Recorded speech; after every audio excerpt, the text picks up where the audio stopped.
Por mucho tiempo en este país ha estado culturalmente prohibido hablar del anarquismo o del socialismo, incluso al punto de que se ha querido invisibilizar de la historia. Los términos se han satanizado, prohibido dentro del imaginario colectivo. Y esto es muy simple. Las ideas anarquistas y socialistas desarrolladas a finales del siglo XIX a nivel mundial y lógicamente que llegaron aquí a Costa Rica no respondían con los intereses de los poderes centrales dominantes. En ese sentido, la élite política en Costa Rica a través de todo el siglo XX ha querido invisibilizar el discurso anarquista y comunista, primero como parte de los intereses propios de la oligarquía y posteriormente como un proyecto político inmiscuido por los intereses propios de la Guerra Fría. En Costa Rica básicamente se desarrolló un tipo de anarquismo y de socialismo con características muy criollas, si bien es cierto muy vinculado a el discurso internacional influenciado por las revueltas en la primera década del siglo XX surgidas en Rusia y en Francia particularmente, pero también con tildes meramente costarricenses que auspiciaban la creación de un nuevo discurso político. En este discurso que genera los grupos intelectuales ya con abierta orientación anarquista a partir de 1908-1907 tenemos algunas ideas de autonomía del pensamiento. Tenemos la introducción en el país del concepto de conciencia de clase, que es muy importante dentro del discurso anarquista. Y también dentro de esta conciencia de clase se reconoce o existe un interés importante por parte de los intelectuales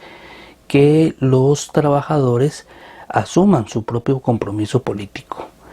No es solo una lucha intelectual, o no se convierte en una lucha intelectual en esos primeros años del siglo XX en Costa Rica, sino que esa lucha debe de traducirse a la resistencia política y civil, de tal manera que se van generando un ambiente de intranquilidad social en torno a los problemas del país, y esa conciencia de clase conlleva a una conciencia también de los problemas nacionales. Vale la pena también reconocer que en la medida de que el capitalismo se deja sentir más en el país, en sus relaciones desiguales, en la distribución de la riqueza,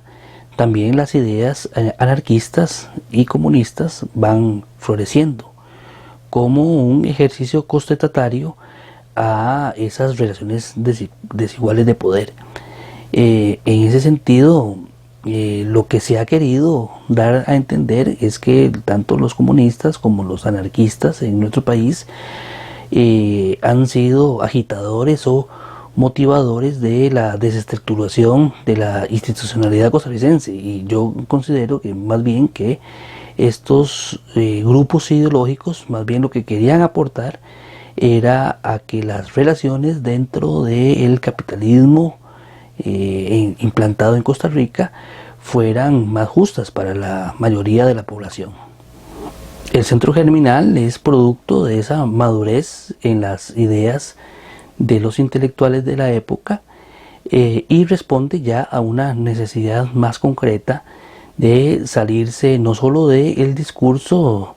incómodo y contestatario hacia el poder dominante, sino hacia la ejecución de acciones que movilizaran la sociedad. El Centro Cultural, en donde sus fundadores Omar Dengo, Joaquín García Monge, Carmen Lira, José María Celedón y Rafael Pérez, un dirigente comunal, desarrollan este lugar en el segundo piso de un edificio que se llamó Sociedad Federal de Trabajadores, y se convierte rápidamente en una importante fuerza intelectual, en donde prácticamente el ideario era la liberación del hombre y de las ideas en Costa Rica. Yo no diría que el movimiento obrero en este país fuese iniciado en el Centro de Estudios Germinal, sino que Germinal representa una culminación de todo un proceso previo en donde se refleja ya una madurez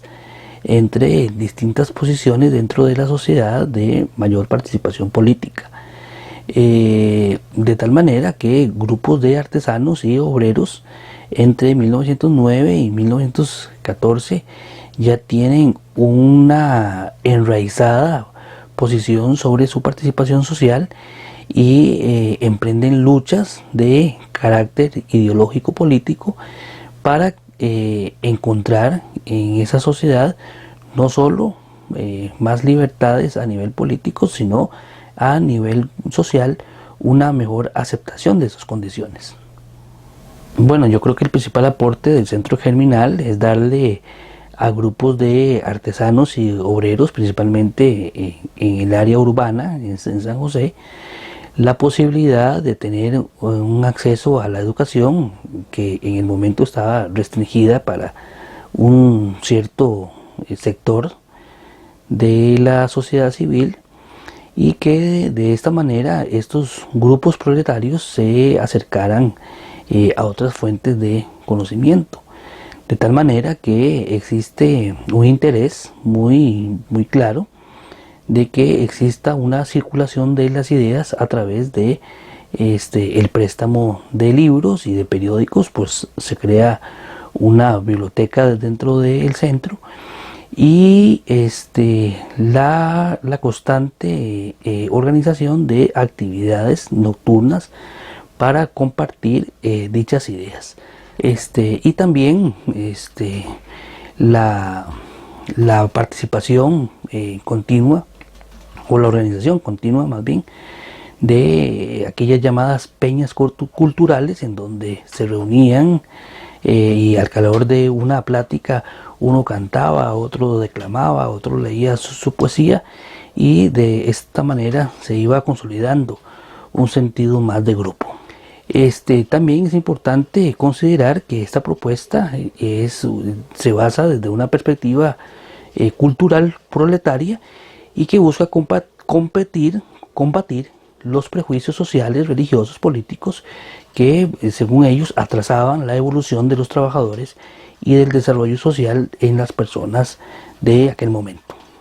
Uno de los aportes para el Centro Germinal por parte de Omar Dengo va a ser la creación de su periódico La Vanguardia, que de toda su experiencia periodística, este periódico en particular va a ser uno de los más polémicos, no solo porque va a tratar, como ya es de costumbre, los problemas nacionales con una intención de denuncia directa, sino que también pretende intervenir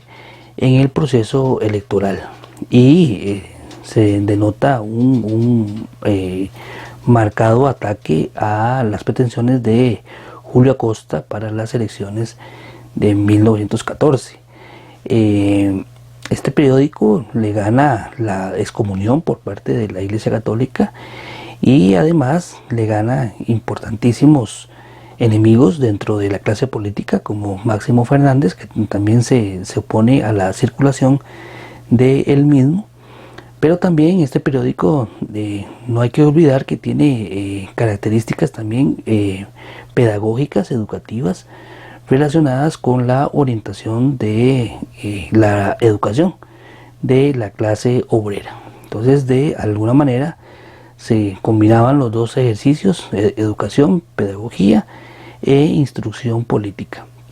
Una amalgama de ideas en donde Omar Dengo, como director del periódico, tiene un balance muy considerado entre los temas políticos y entre los temas educativos, pero siempre con esa intencionalidad política. Para Omar Dengo, en el Centro Germinal, no hay diferencia entre educar y hacer política. Él ve ambas acciones en procura del mismo propósito. y tanto los discursos que se desarrollan, pues bien, están orientados a una participación ciudadana, de tal manera que Omar Dengo concibe que una persona se está educando, en el tanto también tiene un aporte a la sociedad, o plantea un aporte a la sociedad a partir de su participación ciudadana. Es importante para comprender el ideario de Omar Dengo que para él no hay diferencia entre educar en términos de alfabetización de la población y el educar en términos de participación política. En su discurso se plasma todo como un conjunto, de manera que para Omar Dengo una persona educada es aquella que también se siente en la libertad de tener participación social, activismo social. Hay ideas también en relación a que el hombre tiene que ascender espiritualmente para poder involucrarse de mejor manera en la sociedad, y todas esas ideas van orientadas claramente en un marcado discurso político en donde la pedagogía es el instrumento, es el vehículo para conducir a la población de obreros y de artesanos a una movilización de corte político. Y ya para finalizar, es importante reconocer que el Centro Germinal se va a convertir en un importante catalizador de todo el movimiento social que va a caracterizar la primera mitad del siglo XX en Costa Rica. Es en el Centro Germinal en donde nacen importantes agrupaciones sindicales como la Central de Trabajadores, que va a estar al pie de importantes luchas sociales, principalmente en los años 20 y en los años 30 de nuestro país, y que también desde el Centro Germinal se van a instaurar celebraciones como la del 1 de mayo, que aunque no tiene su origen en Costa Rica, pero es desde el centro en donde se organiza por primera vez esta movilización que reconoce y que responde a la lucha simbólica de los trabajadores por mejores condiciones en sus derechos.